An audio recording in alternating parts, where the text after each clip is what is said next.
Hi friends, എല്ലാവർക്കും nice വ്ലോഗിൻ്റെ മറ്റൊരു എപ്പിസോഡിലേക്ക് സ്വാഗതം. ഇതുവരെ ഈ നൈസ് വ്ലോഗ് സബ്സ്ക്രൈബ് ചെയ്യാത്തവർ ദയവായി സബ്സ്ക്രൈബ് ചെയ്യുക. കല്ലുവാതുക്കൽ പഞ്ചായത്തിലെ കിഴക്കനേല എന്ന ചെറു ഗ്രാമത്തിലെ ഉടയോൻപാറ ക്ഷേത്ര സന്നിധിയിലാണ് ഞാനിപ്പോൾ ഉള്ളത്. ചരിത്രപരമായും സാംസ്കാരികപരമായും ഒട്ടനവധി പ്രത്യേകതകളുള്ള ഒരു ചെറിയ ഗ്രാമമാണ് കിഴക്കനേല. ഈ ക്ഷേത്രത്തിൻ്റെ പെരുമയും മാഹാത്മ്യവും അറിയുന്നതിന് വേണ്ടി ഇവിടുത്തെ ക്ഷേത്ര സമിതി അംഗങ്ങളിലേക്കും പ്രാദേശിക വാസികളിലേക്കും നമുക്ക് ചെല്ലാം.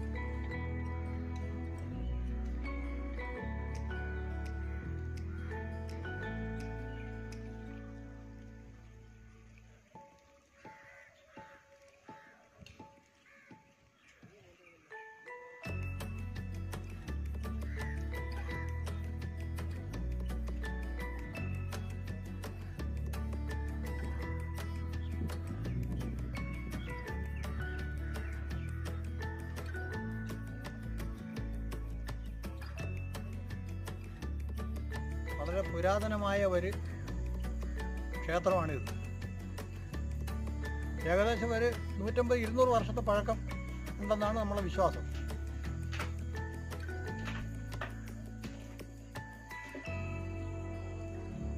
ഇത് പണ്ട് ഒരു കാട് പ്രദേശമായിരുന്നു. അത് പിന്നെ ഇവിടെ ഒരു ചെറിയൊരു ക്ഷേത്രമായിട്ട് രൂപാന്തരപ്പെട്ട് അത് കഴിഞ്ഞതിന് ശേഷം ഒരു തോട്ടക്കാട് നാരായണൻ നമ്പൂതിരിയുടെ ദേവപ്രശ്ന മുഖാന്തരം മഹാദേവനും ശ്രീപാർവതിയും ഗണപതിയും ക്ഷേത്ര ചൈതന്യം ഉണ്ടെന്ന് കണ്ടതിനെ തുടർന്ന് ക്ഷേത്രം പുതുക്കി പണിഞ്ഞിരിക്കുകയാണ്. കുംഭമാസത്തിൽ പ്രതിഷ്ഠ കഴിക്കത്തക്കോണം ക്ഷേത്രം പണി പുരോഗമിച്ചുകൊണ്ടിരിക്കുകയാണ്. പടിഞ്ഞാറോട്ട് ശിവൻ, കിഴക്കോട്ട് പാർവതിയും ഗണപതിയും പ്രതിഷ്ഠ നടത്തണം എന്നുള്ളതാണ് ക്ഷേത്ര ദേവപ്രശ്നം വെച്ചിരിക്കുന്നത്. അപ്പോൾ അതുകൊണ്ട് അതനുസരിച്ചുള്ള കാര്യങ്ങൾ നമ്മൾ മുമ്പോട്ട് നീട്ടിക്കൊണ്ടു പോവുകയാണ്. പടിഞ്ഞാറോട്ടുള്ള ശിവൻ എന്ന് പറഞ്ഞ ഉഗ്രമൂർത്തിയായിട്ടാണ് അറിയപ്പെടുന്നത്. ഈ ക്ഷേത്രത്തിലെ തന്ത്രം ഇപ്പോഴും ഞാനാണ്.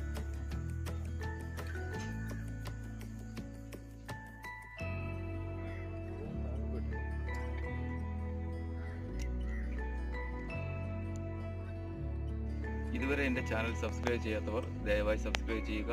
നിങ്ങൾക്ക് ഇഷ്ടപ്പെടുകയാണെങ്കിൽ നിങ്ങൾ കമൻറ്റ് ചെയ്യുക, ലൈക്ക് ചെയ്യുക, ഷെയർ ചെയ്യുക. ഉടയോൻപാറ ക്ഷേത്ര സന്നിധിയിൽ, അതായത് ഞാനിപ്പോൾ ഉള്ളത് പാറയുടെ മുകളിലാണ് ഈ ക്ഷേത്രം. ഇവിടെ പ്രകൃതിയാ തന്നെ രൂപപ്പെട്ട ഒരു കുളമുണ്ട് ക്ഷേത്രത്തിൻ്റെ അടുത്തായിട്ട് തന്നെ. അതായത് നിങ്ങൾക്കിപ്പോൾ ഇവിടെ കാണാൻ പറ്റും. ഇവിടെ ഉള്ള പ്രാദേശികവാസികൾ പറയുന്നത് ഇതിലെ വെള്ളം എത്ര കഠിനമായ ചൂടിലും വറ്റാറില്ല എന്നുള്ളതാണ്. ഇവിടെ നമുക്ക് കാണാൻ പറ്റും. ഇവിടെ കുറച്ച് വെള്ളമുണ്ട്. ഈ വെള്ളം ഒരിക്കലും വറ്റാറില്ല. ചെറിയ കുളമാണ് എങ്കിലും ഇതിൻ്റെ ഉറവ വറ്റാറില്ല. ഇപ്പോഴുള്ള ക്ഷേത്രത്തിന്റെ നീരുറവ് വറ്റാത്ത കുളത്തിന്റെ അവിടെ നിന്ന് വരുമ്പോൾ മുകൾ ഭാഗത്തായി, അതായത് തെക്കുവശം വരും, തെക്കുവശത്ത് ആനയുടെ കാൽപാദം പോലെ ഒരു 2-3 അടി താഴ്ചയിൽ വറ്റാത്ത വെള്ളത്തോടു കൂടിയുള്ള ഒരു ഭാഗം ഈ ഭാഗത്താണ്. അത് ഈ കാണാൻ പറ്റാത്തത് ഈ വള്ളിക്കുടിലും ഇതും പടപ്പും കിടക്കുന്നത് കൊണ്ടാണ്. ഇതിന് ശേഷം ക്ഷേത്ര പുനരുദ്ധാരണത്തിന്റെ കാര്യങ്ങൾ വരുന്ന സമയത്ത് ഇത് എടുത്തു മാറ്റുമ്പോൾ കാണാൻ പറ്റും.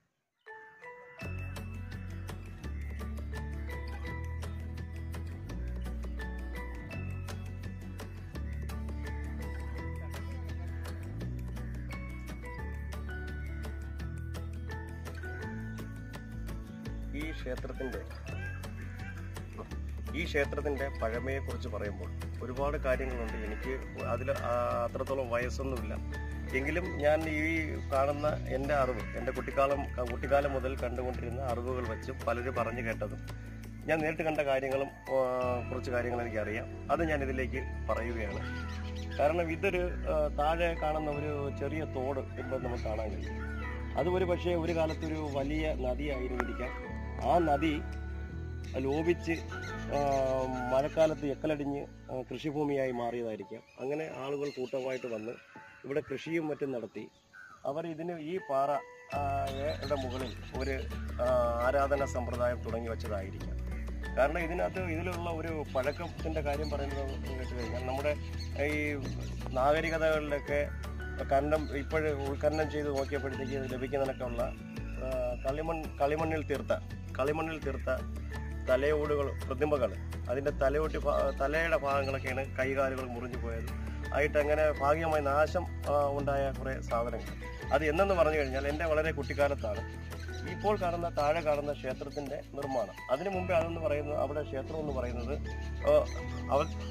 അവിടുത്തെ ക്ഷേത്രം എന്ന് പറയുന്നത് വളരെ ചെറിയ ഒരു പാറയ്ക്ക് മുകളിലായിട്ട് ഒരു ശില വച്ചിട്ടുള്ള ഒരു ആരാധനാ സമ്പ്രദായമായിരുന്നു. അതിനുശേഷമാണ് ഇവിടെ ഒരു അമ്പലം താഴെ കാണുന്ന രീതിയിലുള്ള ഒരു അമ്പലം അവിടെ പണിഞ്ഞത്.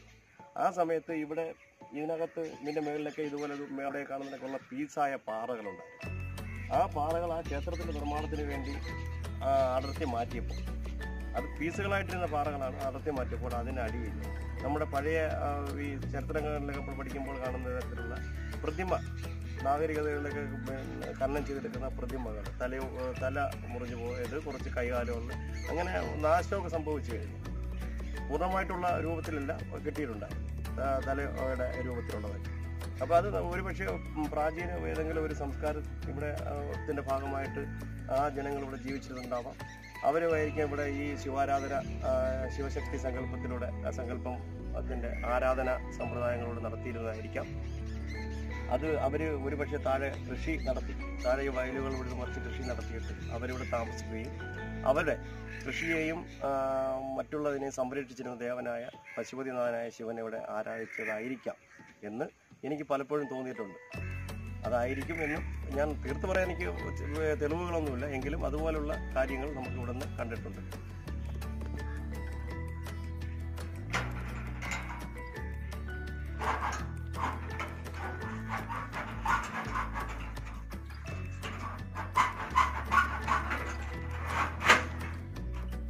ഉരുണ്ട് ചെന്ന് നിൽക്കുന്ന ആ വലിയ പാലവൃക്ഷത്തിന്റെ ചുവട്ടിൽ തടഞ്ഞ് നിൽക്കുകയും ചെയ്തു.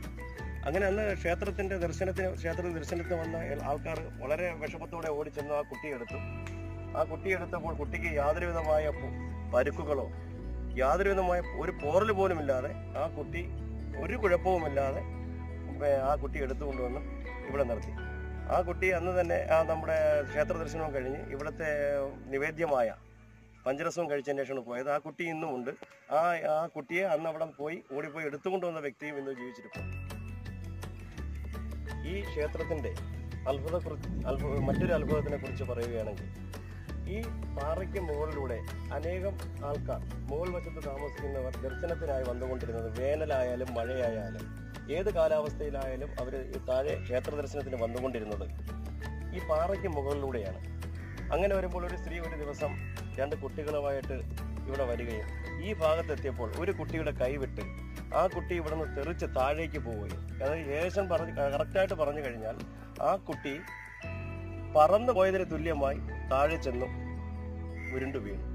പക്ഷെ ഈ ചാനൽ നിങ്ങൾ ഇതുവരെ സബ്സ്ക്രൈബ് ചെയ്തിട്ടില്ല എങ്കിൽ ദയവായി സബ്സ്ക്രൈബ് ചെയ്യുക, കമൻറ്റ് ചെയ്യുക, ലൈക്ക് ചെയ്യുക, ഷെയർ ചെയ്യുക. പണ്ട് മുതൽക്കേയുള്ള ഒരു പുരാതന ക്ഷേത്രമാണിത്. എത്ര പഴക്കമുണ്ടെന്ന് വെച്ചാൽ നൂറ്റാണ്ടുകളെ പഴക്കമുള്ള ക്ഷേത്രമാണ്.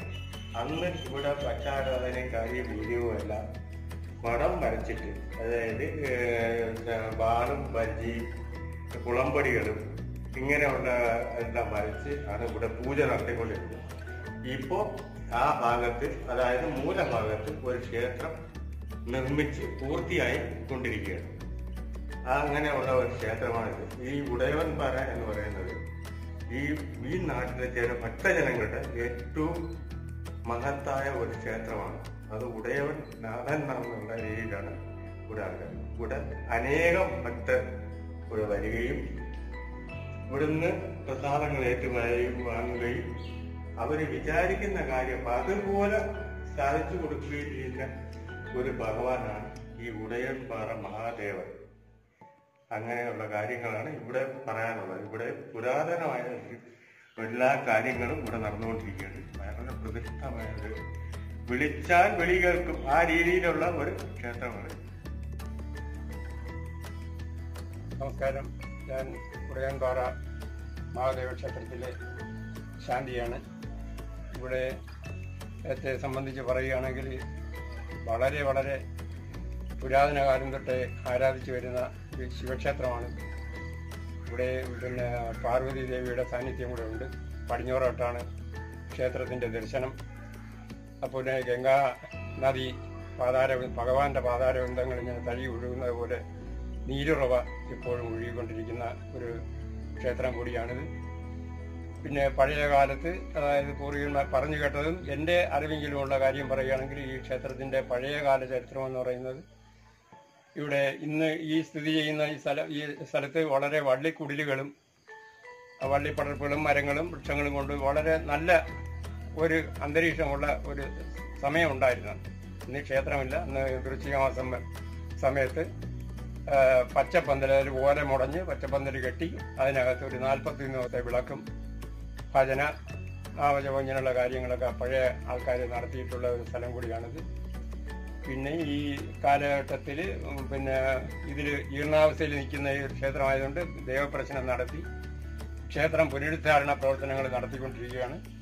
അപ്പോൾ അതിൻ്റെ അടിസ്ഥാനത്തിലാണ് ഇന്ന് മേളിൽ കാണുന്ന ക്ഷേത്രത്തിൻ്റെ പിടിച്ചിട്ടില്ല. മേളിൽ കാണുന്ന ആ ക്ഷേത്രം പുതുക്കി പണിത് ഏതാണ്ട് അതിൻ്റെ പുനഃപ്രതിഷ്ഠ ചടങ്ങ് വരെ എത്തി നിൽക്കുന്ന ഒരു സമയമാണിത്. പിന്നെ ഇവിടുത്തെ എൻ്റെ അറിവിങ്കിലൊരു അത്ഭുതം എന്ന് പറഞ്ഞാൽ, ഇവിടുന്ന് ഒരു കൊല്ലപ്പണി നടന്ന ആള് അടുത്ത മുതിയ കോണം എന്ന് പറയുന്ന ഒരു സ്ഥലത്ത് കന്നുകാലിക്ക് ഡാലം കെട്ടാൻ പോയിട്ട് തിരിച്ച് ഇവിടെ വന്നപ്പോഴത്തേക്ക് പുള്ളി വിചാരിച്ചു, നല്ല സ്ഥലം, ഇവിടെ കയറി 1 മണിക്കൂർ നേരെ വിശ്രമിച്ചിട്ട് പോകും എന്നും പറഞ്ഞ അദ്ദേഹത്തിൻ്റെ ആ ചാക്കുമായിട്ട് പണി ആയുധങ്ങൾ അടങ്ങുന്ന ചാക്കുമായിട്ട് ഇവിടെ ഈ കയറി വരുന്ന വഴിക്കകത്ത് വെച്ചിട്ട് ഇവിടെയെല്ലാം ഒന്ന് കറങ്ങി ഏതാണ്ട് ഒരു 10-30 മിനിറ്റോളം ആയെന്ന് പറഞ്ഞ് കെട്ടി ഇങ്ങനെ കറങ്ങി നടന്നിട്ട് എന്നാ ഇനി പോവാം, പൊയ്ക്കല്ലേ, ക്ഷീണം മാറി എന്ന് പറഞ്ഞിട്ട് തിരിഞ്ഞു നോക്കിയാൽ ചാക്ക് കിട്ടില്ല. കക്ഷി ആകെ വിഷമിച്ചു. ഈ 1 മണിക്കൂർ വിശ്രമിച്ചിട്ട് പോകാന്ന് പറഞ്ഞ ആയതുകൊണ്ട് ഇവിടെ എല്ലാം ഇങ്ങനെ ചാക്കെട്ട് തിരക്കി നടന്ന് ഈ പറഞ്ഞ സമയം കഴിഞ്ഞപ്പോൾ ചാക്കെട്ട് കക്ഷിയുടെ കണ്ണിൽ കാണുകയും ഭഗവാന്റെ മുമ്പിൽ താണു വീണ് തൊഴുത് പോവുകയും ചെയ്ത ഒരവസ്ഥ ഇവിടെ ഉണ്ടായിട്ടുണ്ട്. ഇത് ഞാൻ പറയുന്നതല്ല, അനുഭവസ്ഥനായ അദ്ദേഹം, ഞാനൊരു കാര്യമായിട്ട് അദ്ദേഹത്തിൻ്റെ അടുത്ത് ചെന്നപ്പോൾ എൻ്റെ അടുത്ത് പറഞ്ഞ കാര്യങ്ങളാണ്. എൻ്റെ ചാനൽ ഇതുവരെ സബ്സ്ക്രൈബ് ചെയ്തിട്ടില്ല എങ്കിൽ ദയവായി നിങ്ങൾ സബ്സ്ക്രൈബ് ചെയ്യുക. നിങ്ങൾക്ക് ഇഷ്ടപ്പെടുകയാണെങ്കിൽ നിങ്ങളുടെ കമൻറ്റ് രേഖപ്പെടുത്തുക. കൂടാതെ ഷെയർ, ലൈക്ക് എന്നിവ നൽകുക. ഇങ്ങനെ ഒരു ആരാധന സമ്പ്രദായം ഈ പാറയ്ക്ക് മുകളിൽ നിലനിന്നത് കൊണ്ടാവാം, പൂർവികർ നിലനിർത്തിയത് കൊണ്ടാവാം, ഈ പാറയും അനുബന്ധ പ്രദേശങ്ങളും ഖനനം ചെയ്തു പോവാതെ പ്രകൃതിയുടെ സന്തുലിതാവസ്ഥ നിലനിർത്തിപ്പോന്നു. വരുന്ന പുതിയ തലമുറയ്ക്ക് ഇതൊരു അനുഭവ പാഠം കൂടിയാണ്. കാരണം പ്രകൃതിയെ സംരക്ഷിക്കേണ്ടത് എങ്ങനെയാണെന്നും ഒരുപക്ഷെ ഇതിലൂടെ നമുക്ക് പൂർവികർ പറഞ്ഞു തന്നിരിക്കുന്നു.